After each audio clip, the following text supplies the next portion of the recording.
investigating the hidden secrets of Area 51.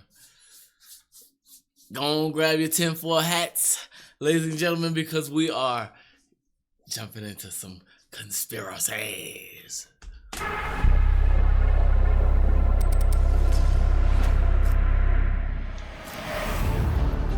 What I call mucho security. That's not a good sound. Isn't it weird to imagine that we could literally be 15 to 20 miles away from definitive proof that we're not alone? What was this being wearing? Military uniform just like mine, but it was very... Yeah, this is what I like to see, Tommy G. This is what we need to investigate on. Stay out the hood and go find some goddamn aliens.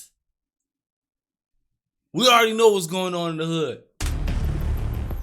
Today, ladies and gents, we wrestle with some of the wildest questions and mysteries of our time, such as, are aliens real? Are UFOs cutting-edge technology from Earth or perhaps from another planet? Why is Area 51 one of the most secretive bases in the country? And what is it that our government is hiding from us? In order to uncover the truth, we assembled a powerhouse team. First up, James Fox. This man is arguably the world's premier expert on UFOs and alien encounters. He's dedicated the last 30 years of his life investigating these claims, digging deeper than perhaps any human alive today. Next, we speak to Jason Sands, an Area 51 insider and employee turned whistleblower who gives us his first-hand testimony of his experience. Then we got Avi Loeb, a Harvard professor, astrophysicist, and one of the brightest minds on the hunt for extraterrestrial technology. And finally, we speak to various people who claim to have had alien experiences themselves. In this episode, we infiltrate the legendary Area 51, both under the cover of darkness and in broad daylight. And you'll have to stay to the end of the episode to see what we did and what happened to us after we breached security and set off the alarms. Join us today as we tackle one of humanity's greatest questions. Are we truly alone here on Earth, or do we have visitors from other galaxies walking among us? The truth, folks, might be stranger than anything we ever imagined.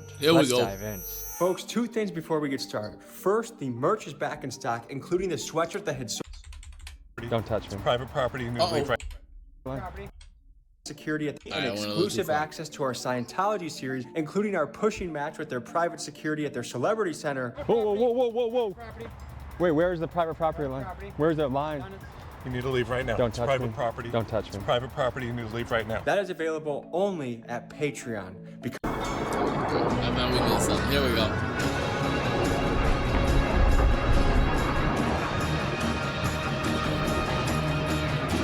Nice transition.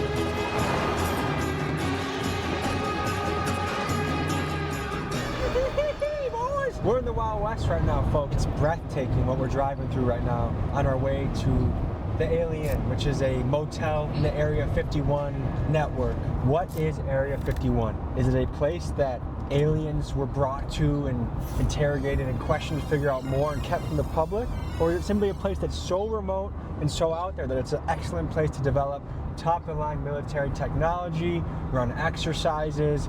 Maybe they got a CIA black site somewhere out there. I mean, it would be a perfect place. You just blindfold a guy and take him 2 hours down the highway from Las Vegas. No one's finding you. Alien Fresh Jerky, man. How much better of a sponsor can you even get in a video? Going to Area 51 eating alien beef jerky, and damn, it's good. If you would like to try some of this delicious jerky for yourself, simply head to their website, link in pinned comments, and use my code TommyG for 15% off your entire order. My personal favorites was their Roadkill Original and their Pineapple Teriyaki. It was delicious, and I think you'll love it. We're already actually through a couple bags. There's a lot of great excitement in my heart right now. We're meeting up with a world-renowned UFO, UAP expert, James Fox. About an hour and a half away. We'll enjoy this road trip, and we'll see you guys in a few. They really eating that damn jerky.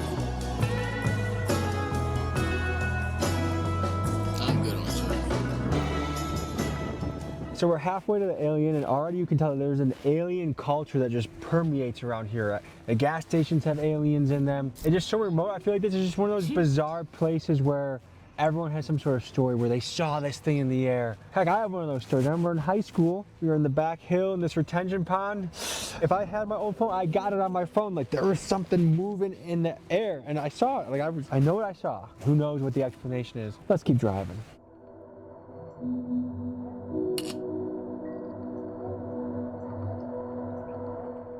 So we're pulling up into a town, the town of Rachel, Nevada, that has 19 people.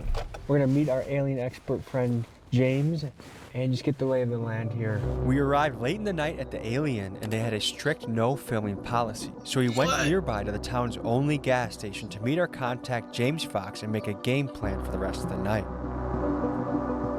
We were about to tuck in and go to bed, Yes, and you said you have another idea. yes. There's no better time than the present.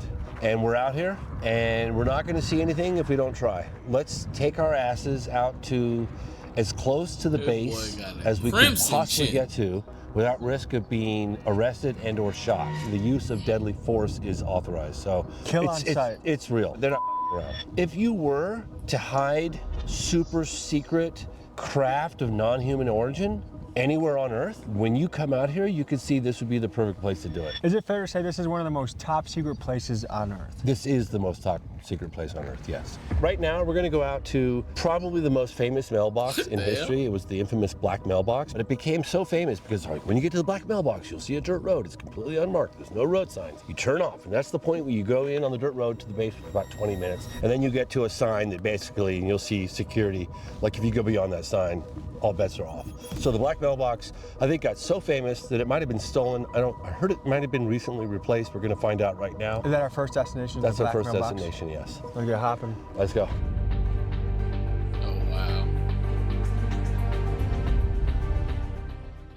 Trying to find an entrance to Area 51 can be very difficult. Your phone likely won't have service as you're near it. Some say it's the government jamming your signal. Just a black box? So this doesn't even exist. That's crazy. Others say it's just the remoteness of the location. The easiest way to spot a route into Area 51 is the infamous black mailbox. It marks one of the roads that can lead you in. However, tonight, we suspected that the box had either been taken down or stolen because we simply could not find it. Is it? Tommy G, come in, over. Gang, gang, baby, we're ready to slide the block. We're just gonna drive down this dirt road until we get arrested. Over. Just kidding. Did we miss the mailbox, or is that still ahead? I think we missed it. We'll see a dirt road connecting to this road in the next mile or so on the right-hand side. Over. Turn our lights out. They'd never know we were coming. Over.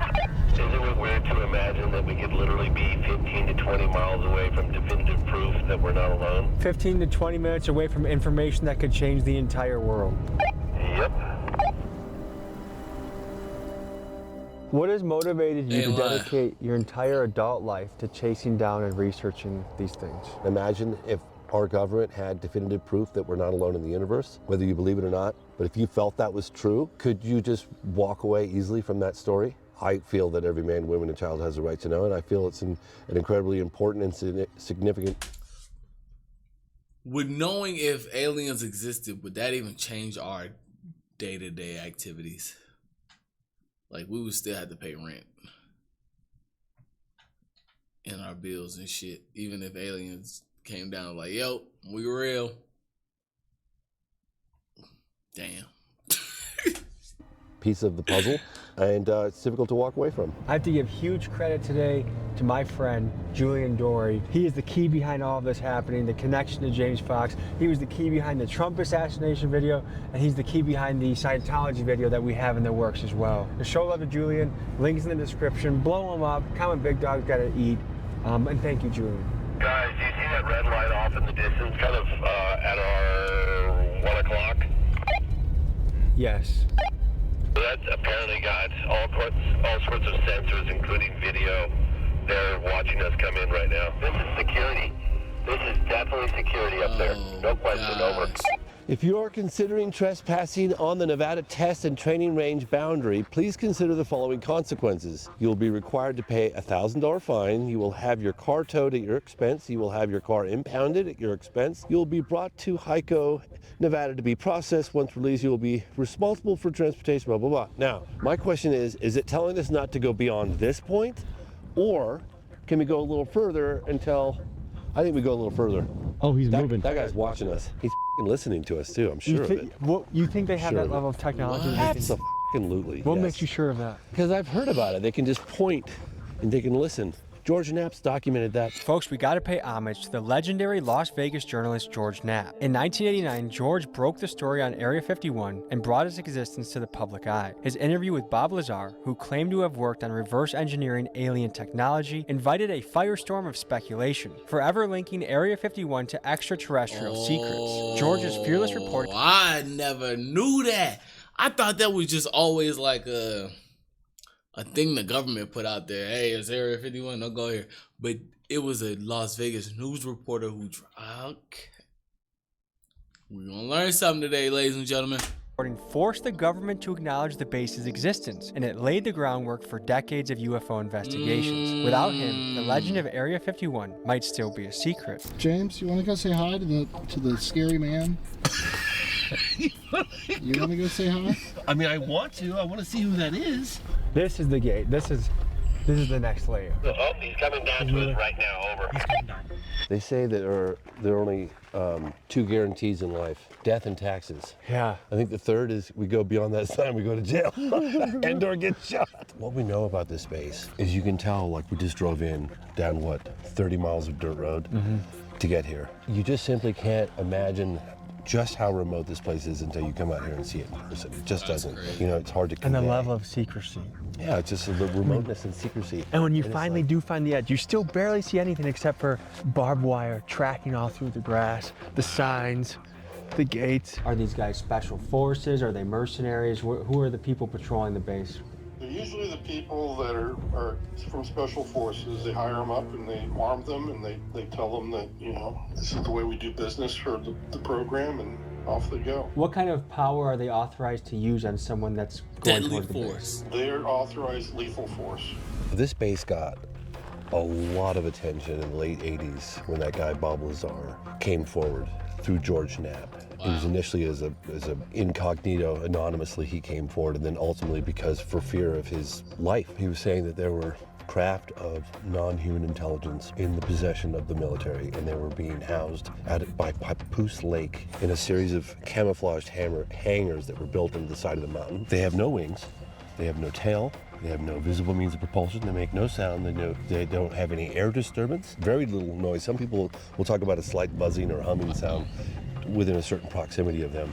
They do things that are just defy physics as we understand it, right? You would want to keep that technology ultra secret because you'd want to weaponize it. Just a few miles down the road, the truth lies, right? The whole world wants to know what's going on out there. Have we got anyone from this base that's active to speak anonymously? Sorry, active? But he worked at the base for some time. He did, yeah. In what capacity, do you know? In non-military lingo, how would you explain to a layman what your career consisted of? It's like counterintelligence work where you're trying to prevent the enemy from finding out about what you're doing. How long did you serve on that base? I was there for 6 years.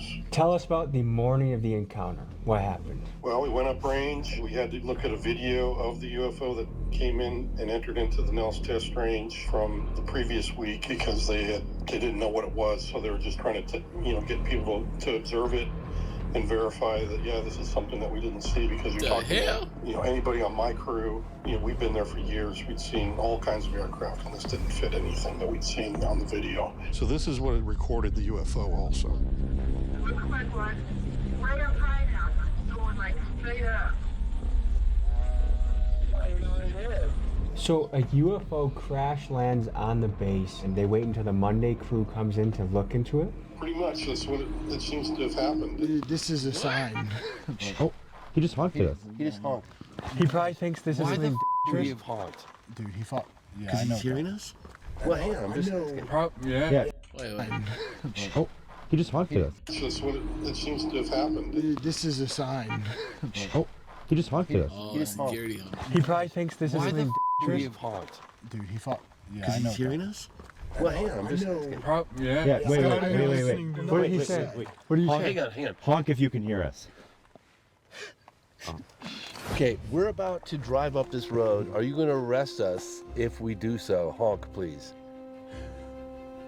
We're good. This moment of Area 51 exploration Try it if is you brought want to you to. by Alien Jerky. If you're about to go to federal prison, first get this flavor in your mouth as well as this flavor. And you know what? Why didn't we think of it? We're gonna bribe the guard with this. Dude. Oh yeah. Well, we talked to this guy earlier today, and he's like, oh yeah, when I worked there, he goes, "We'll just blast you." I was like, "They'll just blast you?" And he's like, "Yeah, they'll just take you out. Like, we're authorized to kill." You know what I think that means? Let's explore a little further. Ooh, they be testing the What I'm limits, trying to boy. do right now is I just want to see my where gosh. the barbed wire is. Where is the barbed wire, guys? Man, you can't even tell. We're very close to going to prison right now, that's for sure. Guys, here comes more Hey, security. more security, more security. More security right Oh now. my gosh. Holy shit, the truck's coming up, look at that. Yep. Holy shit. He's coming quickly too. Look how f***ing windy it is, dude. It's cold, desolate, and there is government forces assembling right now. I know. They're letting us know that they know that we are right here. The question is... They're going together. I mean, one thing we can say for sure is we will all be going to jail if we cross the line. The question is, where exactly is the line? The only way to do it is to walk up the barbed wire from the Yeah, gate. I've already walked. Well, you want to drive down there and see it? Sure. All right. So look, What is it Land doing? Survey Monument. that's just government bullshit to keep us off the land. What happened next was strange. As we turned off our cameras to take a couple iPhone photos, we heard a noise, but not just any noise, one that had an eerie, metallic, and otherworldly sound. This is what followed immediately after. I heard that. What the f*** are you hear?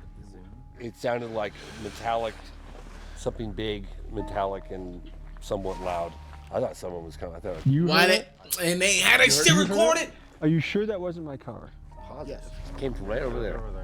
No question. Well, you know, I told you guys Man. that I had a 99% chance of seeing security, and we saw security. We're gonna fold our cards for tonight in case they have any devices that can hear us. Oh, they can hear us. We just want to know the truth. Can you hear us? I have some beef jerky I can offer you. I repeat, I said beef jerky. I don't know if it's working. What we're dealing with right now is like there's so much disorientation and trickery that happens, like hearing certain noises. Like they said they heard this metallic thud. Was it the sign rattling or was it a secret thing happening in the background? I mean, and that's how these stories get convoluted when it comes to the supernatural or the UFOs, or you know, there's a lot of explanations for the same thing. So like in diving into the truth of these stories, you have to figure out how credible someone's testimony is, and it's been proven that eyewitness testimony actually isn't even that accurate. But when you have multiple eyewitnesses independently corroborating a story, that's where it becomes more and more airtight.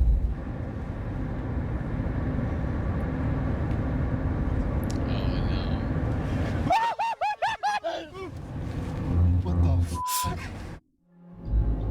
That's fucked up.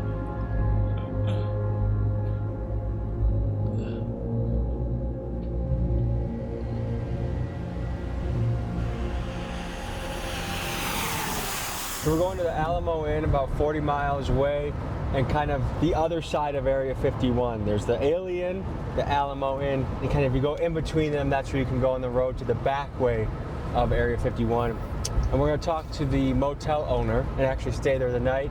And this guy, his dad worked on the base. At both of these inns, everyone in the community seems to know someone that has had an experience or seen something or knows something. So this is a obvious and good place to go for this investigation.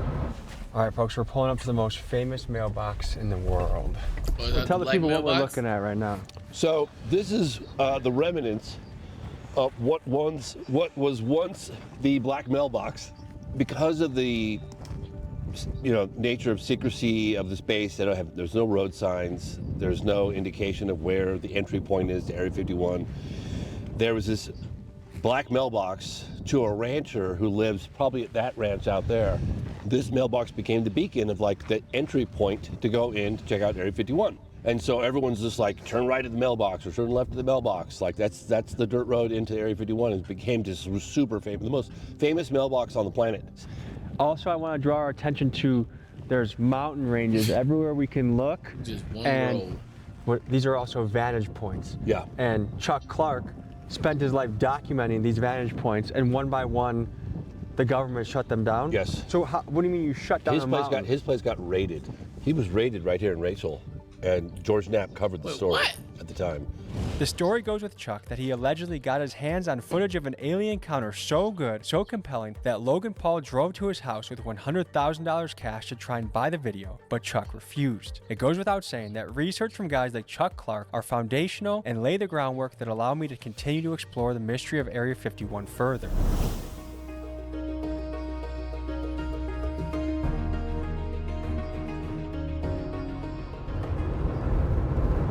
One of my favorite close encounters of the third kind in the United States took place in the desert of New Mexico in 1964 that involved an on-duty police officer by the name of Lonnie Zamora.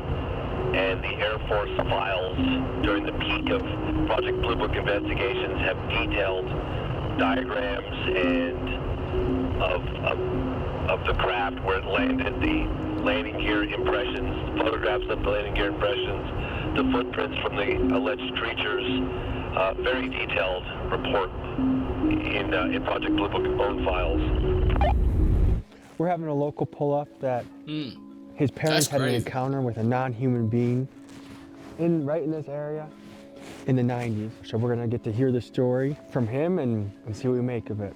This is a story that my parents passed on to me. My dad was born and raised here in this valley, in Paranega Valley. He worked out at the test site in Area 51 for a good portion of his life. You know, because he mainly worked on the test site side when they were doing the nuclear testing. He drove the trains and everything that went down inside the tunnels and that where they'd set the bombs off and that. And then when they shut that down, then he moved over to the Area 51 side.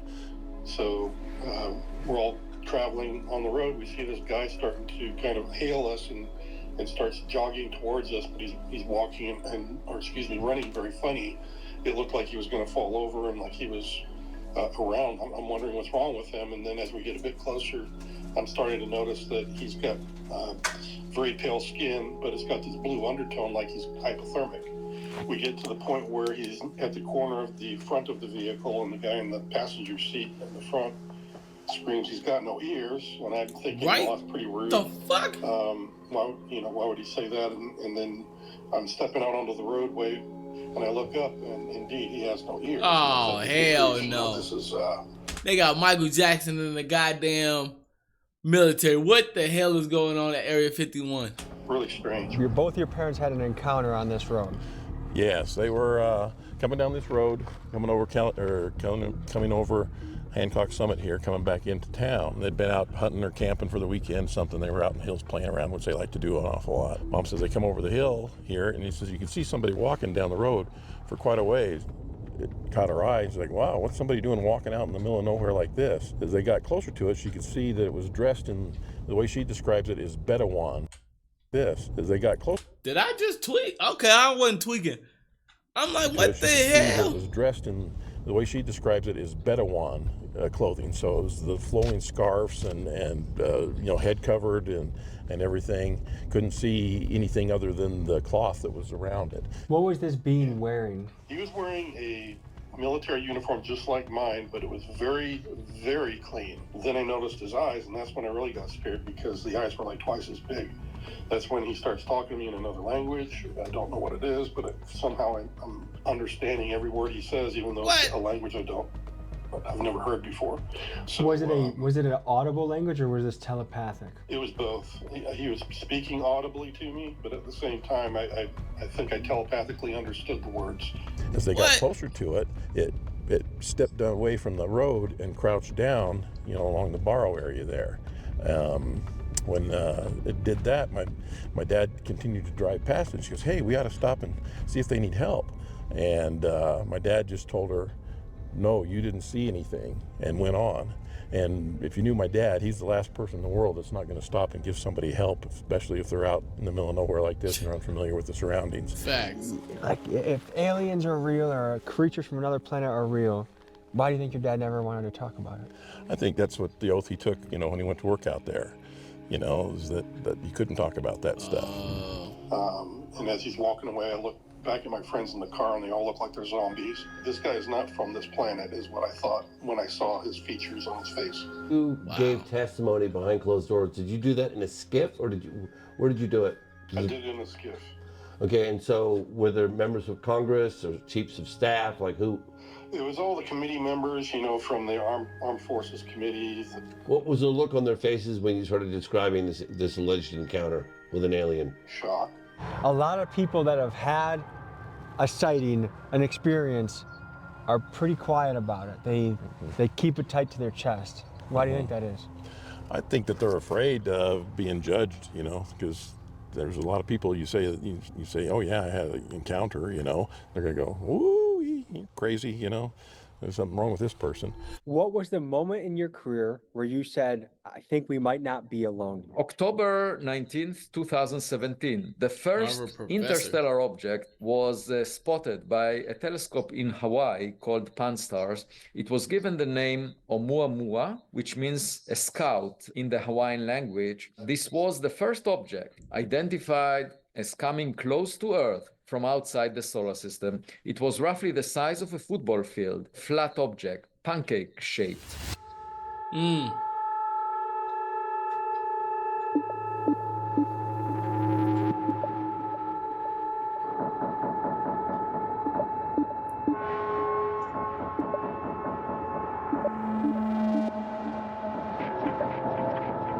We're gearing up to hit Area 51 from another angle, and it went from being a beautiful, clear sky day that we were getting shots to we're stuck in a cloud. And I think it just goes to show the desert is a place that is magic tricks. Mother Nature plays magic tricks with the desert. Facts. No wonder people see bizarre shit. Like, just things get obscured in the desert, whether it's the mirage or the weather change.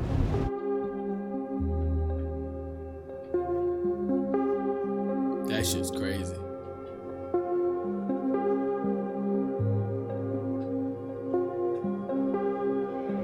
Is that government vehicles? There are a lot of those same vehicles. See that? Is there another exit of the base that they're coming from that we don't know about? I've never been down this one. I've only been down that one. I've heard about this one. I don't know. But there's a parade of, those have to be government vehicles that are coming by. At around 5:30 p.m., It was all on mark, at least too. 5 days a week, possibly 7, you'll see these white buses with no markings, with blacked out windows. That's kind of Scientology-esque. That's what we just encountered recently. Barreling out of this place, down this long dirt road, headed east. And then they get to 375, and then they head south, probably going to Vegas. I'm no expert in the driving habits of feds, but it seemed to me we were witnessing a convoy of Fed vehicles leaving Area 51. And for some reason, seeing all of those feds grouped together, it just felt spooky to me. Yep, there's at least 2. Looks like we got 2. Blackbirds, right? One disappearing into the clouds.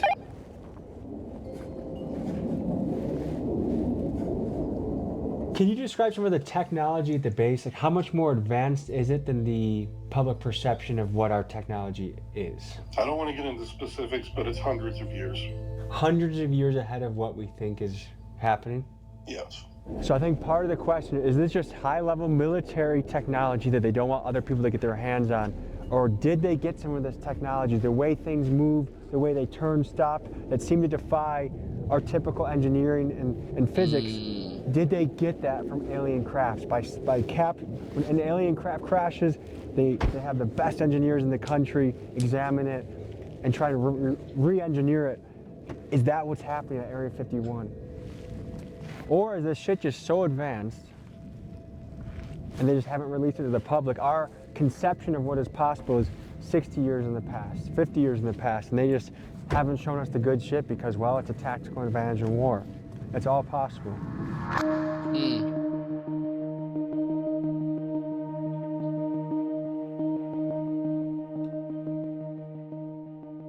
I had not gone to this entry point yet. Okay. So this is new for me. All right, you guys want to follow me? It was just this. This is what I call mucho security. Oh gosh. Oh. God damn it. Redacted. Unauthorized Look, personnel. look. Now it's going. Not permitted beyond this point. So we almost did get captured. You just literally. Dude. What? What the? Oh That's not a good sound. no. Oh hell Get the no. fuck out of here. Let's get the fuck out of here.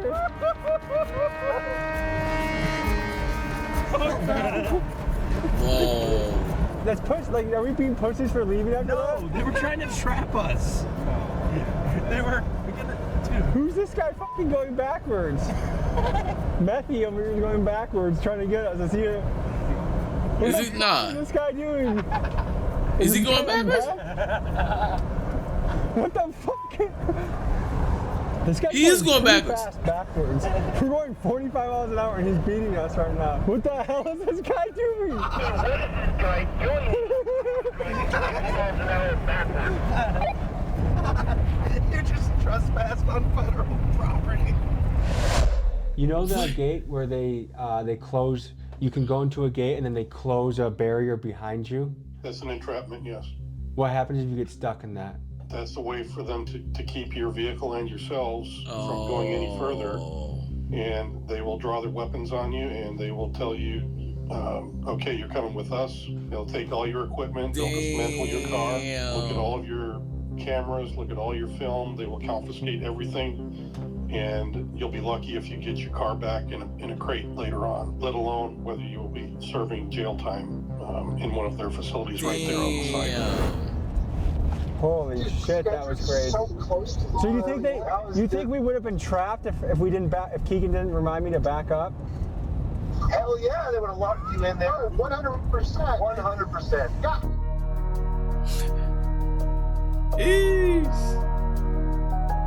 Do you want to be locked up in Area 51? Damn, ET, your damn cellmate. Boy, this is a big fan, so. Oh, look at that view. But you still can't see the base even if it does clear? No, I mean, yeah. Well, you can see just above it. So if there's any activity, you can see it from here, but you just can't like see the actual base. You see just above it. So folks, we took a deep dive into some of the claims, some of the people that have worked there, people that have experienced things. And I have to say some of this is quite compelling. When you hear Congress people talking about this, you know something is serious.